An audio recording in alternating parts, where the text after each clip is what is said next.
Very big breaking news, very exclusive. RTV ముందుగా మీకు అందరికంటే వేగంగా ఈ వార్తను చెప్పి ప్రయత్నం చేస్తోంది. సో కర్నూలు బస్సు అగ్ని ప్రమాదానికి గురైనటువంటి ప్రధాన కారణమైన వ్యక్తి శివశంకర్, ఎవరైతే బైకర్ ఉన్నాడో ఆ బైకర్ కి సంబంధించి మద్యం మత్తులో ఉన్నట్టు తెలుస్తోంది. ఆర్టీవీ చేతిలో ఎక్స్క్లూజివ్ గా సీసీటీవీ ఫుటేజ్ ఉంది. మీకు ఆ ఫుటేజ్ చూపిస్తాను. ఇక్కడ బైకర్ శివశంకర్ ముందుగా బైక్ ని ఢీకొనడం మూలంగానే బస్సు ఇంతటి అగ్ని ప్రమాదానికి గురైంది. అయితే ఆ బైకర్ మధ్య మత్తులో ఉన్నాడట. ఆ విజువల్స్ మీకు ఇప్పుడు చూపిస్తాను. ఇక్కడ మీరు విజువల్ చూడండి. విజువల్ లో కనిపించినటువంటి ఈ వ్యక్తే శివశంకర్. సో ఆ శివశంకరే మధ్య మత్తులో ఎగ్జాక్ట్ గా ఇక్కడ మీకు టైమింగ్ చూపిస్తాను చూడండి. ఈ వ్యక్తి శివశంకర్. సో శివశంకర్ అనే వ్యక్తి ఇక్కడ టైమింగ్ చూస్తే 2 గంటల 23 నిమిషాల సమయానికి 2 గంటల 23 నిమిషాల సమయానికి ఎగ్జాక్ట్ గా ఆయన ఒక పెట్రోల్ పంప్, ఆ ప్రమాదానికి అంటే ఒక 20 నిమిషాల ముందు ఓ పెట్రోల్ పంప్ లో పెట్రోల్ కొట్టించడానికి వచ్చాడు. ఈయన బైకర్ శివశంకర్. ఎగ్జాక్ట్ గా ఇదే ఆ బైక్. ఆ బైక్ ఇదే. నా ప్రత్యక్ష సాక్షి హరీష్ చెప్పిన విధంగా అది చాలా ఓల్డ్ బైక్ అని చెప్పాడు. కనీసం హెడ్ లైట్ కూడా లేదు. మీరు చూడండి, ఆ బైక్ హెడ్ లైట్ కూడా లేదు. హెడ్ లైట్ లేదు, ఇండికేటర్ వేసి నడుపుతూ ఉన్నాడు. ముందు భాగంలో హెడ్ లైట్ కూడా అది విరిగిపోయింది. హెడ్ లైట్ కనిపించినది ఇక్కడ మొత్తం కూడా. ఇది చాలా ఓల్డ్ బైక్. ఈయన శివశంకర్ పల్సర్ బైక్ అది. సో నా ప్రత్యక్ష సాక్షి చెప్పింది కూడా ఇదే. సో 2 గంటల 23 నిమిషాల సమయానికి చూడండి, 2 గంటల 23 నిమిషాల సమయానికి ఈయన పెట్రోల్ పంప్ లోకి వచ్చి పెట్రోల్ ఫిల్ చేసుకోవడం కోసం వచ్చాడు. కానీ ఇక్కడ పెట్రోల్ పంప్ ఆ సమయానికి పెట్రోల్ ఫిల్ చేసే వారంతా కూడా నిద్ర మాత్రం ఉంటారు, పడుకొని ఉంటారు. సో వారి కోసం ఒక కాసేపు బైక్ అలా పక్కన పెట్టేసి మళ్ళీ కాసేపు అలా వెళ్తాడు. వెళ్ళి అలా తూగుతూ చూడండి, ఆయన తూగుతూ ఉన్నాడు. అలా తూగిసలాడుతూ మధ్య మత్తులో తూగిసలాడుతూ ఉన్నాడు. కాసేపట వెళ్ళిపోయాడు. అక్కడి నుంచి మళ్ళీ వచ్చాడు. వచ్చి రాగానే బైక్ పై వింత చేస్తాడు. బైక్ ని ఒంటి చేత్తో ఇలా తిప్పేశాడు. బైక్ ని ఒంటి చేత్తో ఇలా తిప్పేసి బైక్ ని మళ్ళీ అక్కడి నుంచి తీసుకువెళ్ళిపోయాడు. ఎగ్జాక్ట్ గా 20 నిమిషాల ముందు ఈ సంఘటన జరిగింది. ప్రమాదం జరిగింది 2 గంటల 40 నిమిషాల సమయానికి. ఒక 20 నిమిషాల ముందు ఇది ఆయన సిచ్యువేషన్. మద్యం మత్తులో ఉన్నాడు. మీరు చూడండి, చాలా క్లియర్ గమనిస్తూ ఉంటే ఇద్దరు ఉన్నారు. అయితే ఇక్కడ రెండో వ్యక్తి ఎక్కడున్నారనే తెలియదు. మధ్యలో ఎక్కడ డ్రాప్ చేసి వదిలేసి వెళ్ళిపోయాడా, ఏం జరిగింది తెలియదు.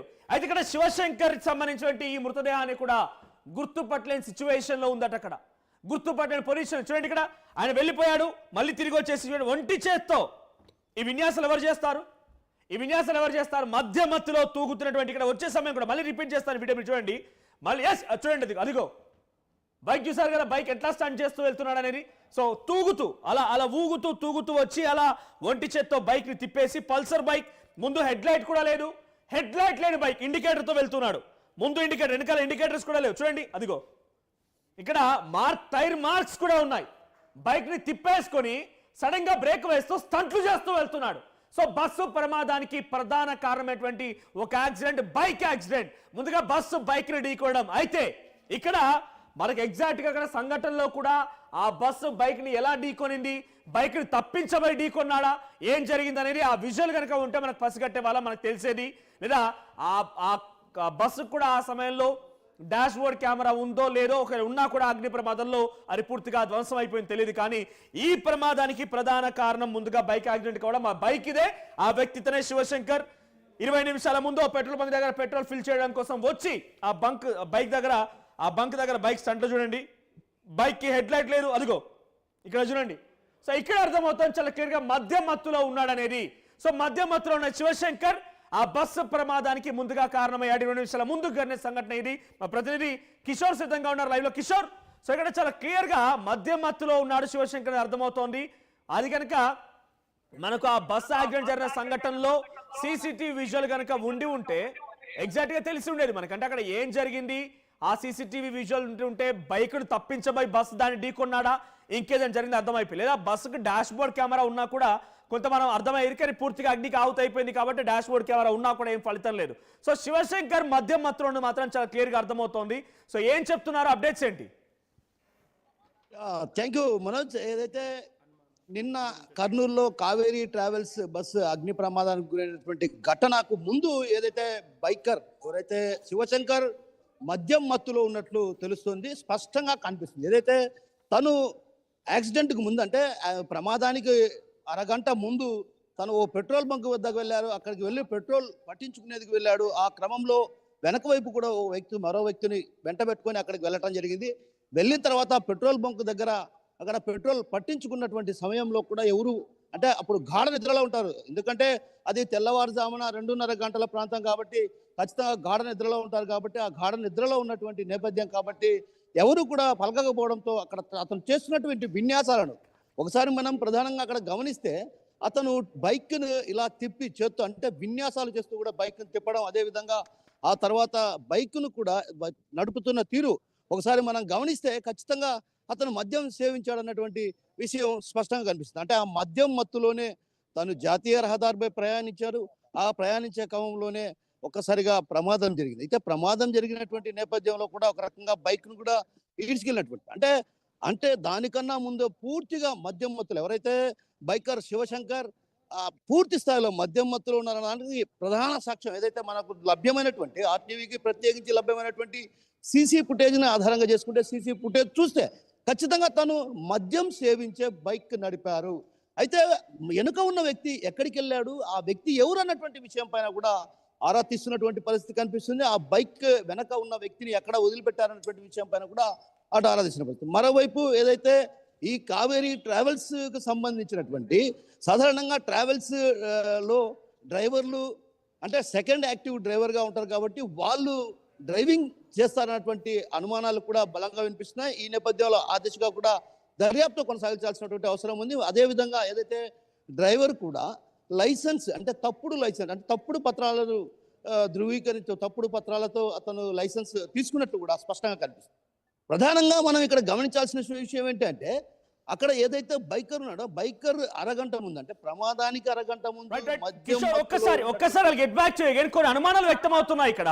దాంట్లో ప్రధానమైనటువంటి అనుమానాలు ఏంటంటే 3 డౌట్స్ నాకు ఇక్కడ వ్యక్తమవుతున్నాయి. ప్రతి ఒక్కరి మైండ్ లో కూడా మెదులుతున్న డౌట్స్ ఇవి. కొంత క్లారిటీ ఇచ్చే ప్రయత్నం చేద్దాం. సో ముందుగా రామ్ ప్రసాద్ రెడ్డి, రవాణా శాఖ మంత్రిగా ఉంటే రామ్ ప్రసాద్ రెడ్డి ఆ బైకర్ ని బాధితుడిగా చూస్తామని చెప్పి ఆయన చెప్పుకొచ్చారు. అంటే బస్సు వెళ్ళి బైక్ ని ఢీకొంటే బైకర్ అప్పుడు బాధితుడు అవుతాడు. సో బాధితుడిగా చూస్తామని చెప్పిన మాట మొదటి మాట రామ్ ప్రసాద్ రెడ్డి మాట్లాడితే, ఆ తర్వాత హోంమంత్రి అనితానేమో బైకర్ కి సంబంధించి బైక్ రైడర్ ని దోషిగా చూపించారు. ఇక్కడ తను మాట్లాడిన మాటలో దోషిగా మాట్లాడుకొచ్చారు. ఆ తర్వాత ఎస్పీ ఏమో ప్రెస్ మీట్ లో పడిపోయినటువంటి బైక్ పై నుంచి బస్సు డ్రైవర్ బస్సుని ఎక్కించినట్టుగా చెప్తున్నాడని చెప్పి ఎస్పీ మాట్లాడుకొచ్చాడు. దీంట్లో మనకు 3 మాటలు భిన్నంగా వినబడుతున్నాయి కాబట్టి డౌట్ 1. సో డౌట్ 1 ఏంటంటే బైక్ ఎదురుగా వచ్చిందా, ఎదురుగా వచ్చి ఉంటే కనుక ఢీకొనగానే బైక్ ఎగిరి పడుతుంది కానీ బస్సు కిందకి వెళ్ళదు. ఆ వ్యక్తి కూడా ఎగిరి పడతాడు. ఒకవేళ ఎదురుగా వచ్చినా కూడా ఒకవేళ 4 లైన్ హైవే ఉండి 2 లైన్ హైవే కనుక ఉంటే ఎదురుగా వచ్చిన రాంగ్ రూట్లో వచ్చిన వెహికల్ అయినా కూడా అది ఒక వైపు నుంచి వస్తుంది కానీ మధ్యలో నుంచి రారు. ఇప్పుడు బస్సు ఎక్కడైతే అగ్ని ప్రమాదానికి గురైందో ఎగ్జాక్ట్ గా మిడ్ లైన్ పైనే ఆ స్ట్రెచ్ లైన్స్ మిడ్ లైన్స్ ఉంటాయి కదా, ఆ మిడ్ లైన్ పైనే ఎగ్జాక్ట్ గా బస్సు ఆగి ఉంది. ఒకవేళ యాక్సిడెంట్ జరిగినది ఎదురెదురుగా జరిగి ఉంటే ఎదురుగా వచ్చిన వాహనాన్ని పోనీ వారికి హెడ్ లైట్ లేదు, ఇక్కడ మనం చూస్తుంటే హెడ్ లైట్ లేదు, దీనికి హెడ్ లైట్ గమనించకపోయినా కూడా అవతల వైపు నుంచి వచ్చే వాహనాన్ని ఎదురెదురుగా ఢీకొంటే ఇటువైపు హెడ్ లైట్స్ ఉన్నాయి కాబట్టి బస్కి ఆల్రెడీ ఆ వాహనాన్ని గుర్తించి సడన్ బ్రేక్ వేసి ఆగిపోయేవాడు, బస్సును ముందుకు వెళ్ళనిచ్చేవాడు కానే కాదు. సో హెడ్ లైట్ ఉందా లేదా అని అవతల వైపు పక్కన పెడితే మన వైపు హెడ్ లైన్స్ ఆల్రెడీ బస్సులో హెడ్ లైన్స్ ఉన్నాయి కాబట్టి హెడ్ లైట్స్ ఉన్నాయి కాబట్టి ఆ అవతల వైపు ఎదురెదురుగా వచ్చేటువంటి వాహనాన్ని గుర్తుపట్టేవాడు. సో ఎదురుగా వచ్చిన వాహనం అంటే ఎస్పీ చెప్తున్న ప్రకారంగా ఎదురుగా వాహనం రాలేదు. ఒకవేళ బస్సే కనుక వెనక నుంచి వెళ్ళిపోయి ఆ బైక్ను ఢీకొని ఉంటే దెర్ ఇస్ ఎ ఛాన్స్ నిజంగానే ఆ బైక్ బస్సు కిందికి దూరుతుందా, మరి వెనక నుంచి వెళ్ళి ఢీకొట్టినా కూడా బస్సు మళ్ళీ బైక్ ఎగిరిపడే అవకాశం ఉంటుంది. సో తక్కువ ఛాన్స్ ఉన్నాయి, బైక్ కిందికి బస్సు కిందికి వెళ్ళి రాక్కుంటూ వెళ్ళడానికి తక్కువ ఛాన్స్ ఉన్నాయి. ఎందుకంటే బైక్ని ఢీకొట్టిన తర్వాత బైక్ పర్సన్ పడిపోతుంది, బైక్ కూడా పడిపోతుంది. సో బైక్ పై నుంచి టైర్ ఎక్కితే కానీ లేదంటే బైక్ కిందికి బస్సు కిందికి పూర్తిగా బైక్ దూరిపోయింది కాబట్టి తక్కువ ఛాన్సెస్, బైక్ బస్ కింద దూరడానికి తక్కువ ఛాన్సెస్. సో ఎస్పీ చెప్తున్న మాట ఇంకోటి ఏంటంటే డ్రైవర్ చెప్తున్న ప్రకారంగా ఆల్రెడీ అక్కడ బైక్ పడిపోయింది, ఆ పడిపోయినటువంటి బైక్ పైకి నేను చూడకుండా ఎక్కించాను అనేది డ్రైవర్ చెప్తున్నాడు అని చెప్పి ఎస్పీ మాట్లాడుకొచ్చాడట. అప్పటికే ప్రమాదం జరిగి ఉండి బస్ డ్రైవర్ చూసుకోకుండా ఆ వాహనం పైకి ఆ బైక్ పైకి బస్ ఎక్కించాను, ఇది 3వ మాట. సో దీంట్లో ఏం జరిగి ఉండొచ్చు, ఎదురుగా వచ్చిందా లేదా వెనకాల నుంచి ఢీకోవడంతో బైక్ ఎగిరిపై పడకుండా కిందే ఆగిపోయిందే, తక్కువ ఛాన్సెస్ దానికి మళ్ళీ చెప్తున్నాను. సో 3వ డౌట్ ఏంటంటే ఆల్రెడీ పడిపోయిన ప్రమాదంలో నుంచే ఈ వ్యక్తి బస్సు ఎక్కించాడా. సో ఆల్రెడీ అక్కడ బైక్ రైడర్కి సంబంధించిన మృతదేహం కూడా గుర్తుపట్టని పరిస్థితిలో ఉందట. ఆ మృతదేహం శివశంకర్ దా కాదని కూడా ఇంకా కన్ఫర్మ్ చేయలేకపోతున్నారు పోలీసులు. సో కాబట్టి శివశంకర్ మృతదేహం అయి ఉంటే కనుక ఆల్రెడీ ప్రమాదం జరిగిన తర్వాత ఈ బైక్ అనేది బస్ కి తొచ్చుకొని వెళ్ళి ఉండాలి, లేదంటే ఈ బస్సు ఢీకొనడం మూలంగానే బైకర్ పడిపోయి ఉండాలి. ఎస్ కిషోర్, ఇలా అనుమానాలు వ్యక్తం అవుతున్నాయి, ఇంకా ఒక నిర్ధారణ రాలేకపోతున్నారు.